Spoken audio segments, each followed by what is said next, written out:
3 years after its box office disappointment, an epic Viking movie has found success on streaming and is quickly sailing up the charts.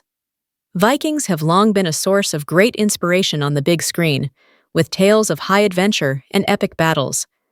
Norse mythology has also been a popular subject, with gods like Thor becoming pop culture icons.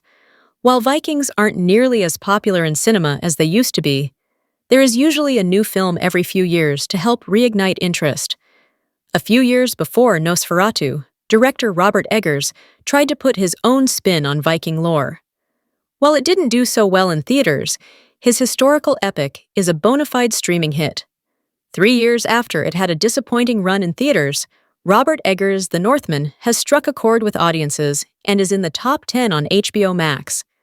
As noted by Flix Patrol, the mythological epic has reached the number 6 spot. The Northman is also an impressive company on HBO Max's top 10, and it placed 6th behind unstoppable juggernauts like Sinners, Wicked, and the Minecraft movie. Overall, the film is 6th in the global rankings, but is currently in the top spot in 13 countries, including Sweden, Poland, and Romania.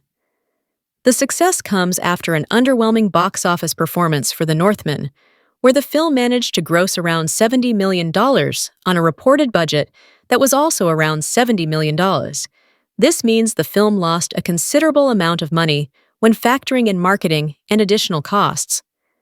Despite its poor box office performance, The Northman was quite popular with critics, and the film earned an impressive 90% score on Rotten Tomatoes.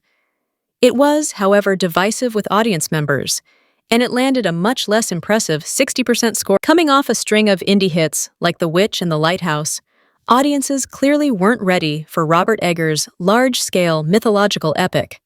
However, now that the filmmaker has proven himself to be a blockbuster director with Nosferatu, I don't find it surprising that fans are finally coming around to his divisive Viking revenge film. Viewers didn't know what to think of it back in 2022, largely because they weren't aware of the director's work. Eggers has never compromised his vision, and The Northman is not an easily digestible popcorn flick. Viewers didn't know what to think of it back in 2022, largely because they weren't aware of the director's work. Thankfully, Eggers' most underrated movie is getting the due it deserves, and it has a real chance to stay on the charts for a while.